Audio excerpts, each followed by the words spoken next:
Hello বন্ধুরা, তো আমি আজকে রান্না করছি পালং শাক চিংড়ি মাছ দিয়ে, কুমড়ো বেগুন সিম দিয়ে।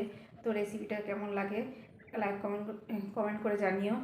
ভালো লাগলে তো বন্ধুরা, এই যে দেখো পালং শাক কেটে ধুয়ে নিয়েছি, আর এই যে এখানে বেগুন নিয়ে নিয়েছি, আলু কুমড়ো সিম দেখো কেটে নিয়েছি, দেখতেই পাচ্ছ। আর এই যে মটরশুঁটিও দিলাম কিছুটা পরিমাণে, কাঁচা লঙ্কা 5টা নিয়ে নিলাম, 4 থেকে 5টা। আর এই যে চিংড়ি মাছ নুন হলুদ মাখিয়ে রেখেছি। তো চলো শুরু করি রেসিপিটা। তো বন্ধুরা দেখো, এখানে চিংড়ি মাছকে ভেজে নিচ্ছি।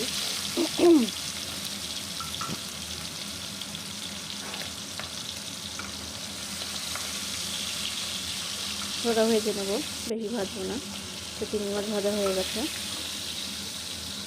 তুলে নিচ্ছি।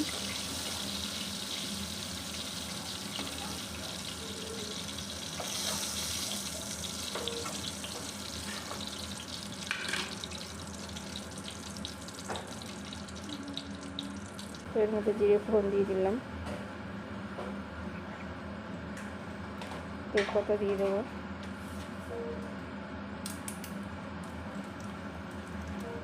দিয়ে আলুগুলো এবার ছেড়ে দেবো।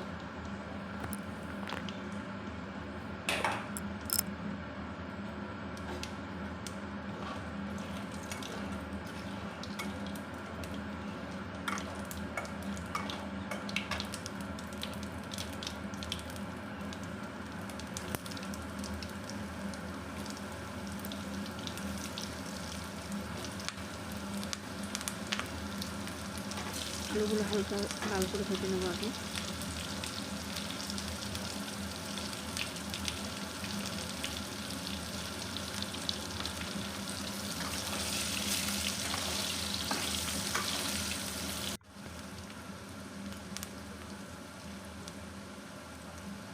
লবণ দিয়ে দিলাম একটু আলু ভাজার সময়, অল্প পরিমাণে।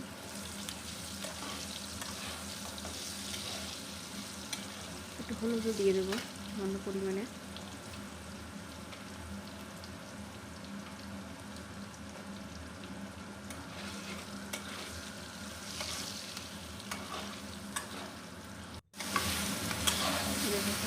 অল্প করে দিয়ে দিলাম লেবু দিয়ে দিলাম,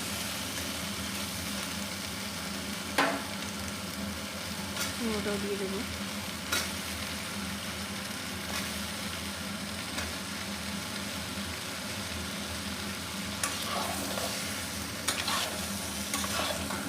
ভালো করে ভেজে নেব।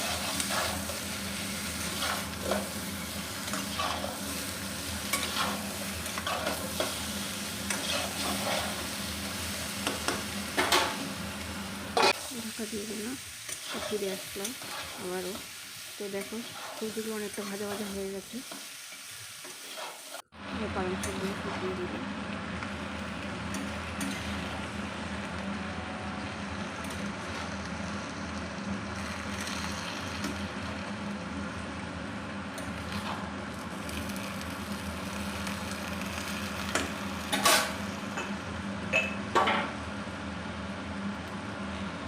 লবণ দিয়ে দিচ্ছি মতো, আগেও দেওয়া আছে, লবণ দিতে হবে যত বেশি লবণ না হয়ে যায়।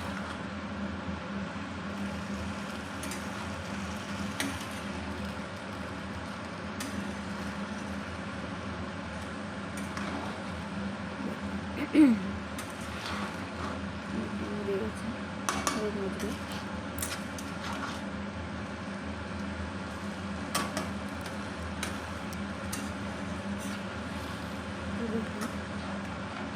কতটা মরে গেছে, সবগুলো কতটা হয়ে গেছে।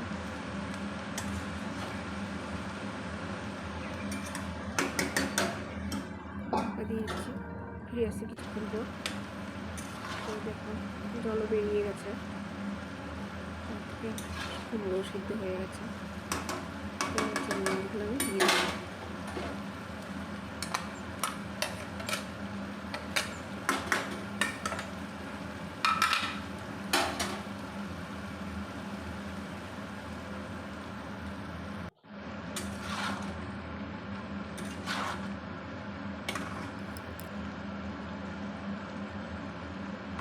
হলুদ দিয়ে দিচ্ছি পরিমাণ মতো।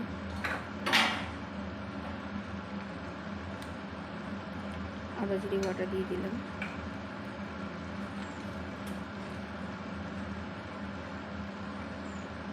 ধনে গুঁড়ো দিয়ে দিলাম 1 চামচ মতো।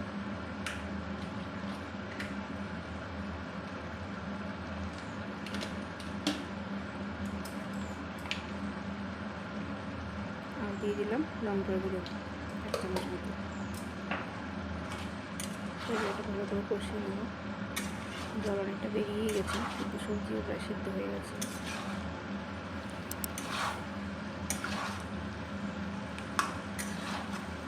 কতগুলো পালং শাক ছিল, কত হয়ে গেছে, একদম ভালো গেছে পালং শাকগুলো।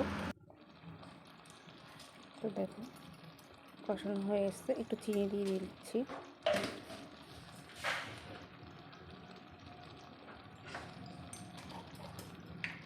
চিনি দিলে খেতে ভালো লাগে, মিষ্টি মিষ্টি ভাবটা আসে। গরম মশলা দিয়ে দিলাম। এবার এটা ভালো করে নেড়ে চেড়ে নিতে হবে। সবজিগুলো প্রায় সব সিদ্ধই হয়ে গেছে।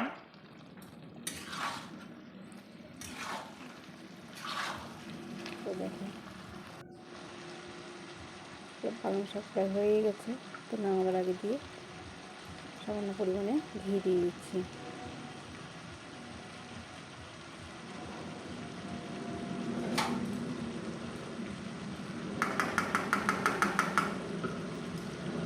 স্বাদটা ভালো আসে।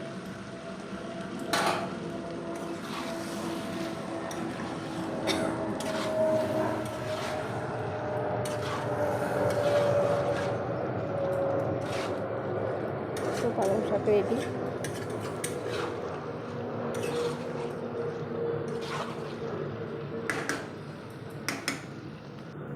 রেসিপিটা কেমন লাগলো লাইক কমেন্ট করে জানিও। চলো টাটা, বাই বাই, আজকের মতো।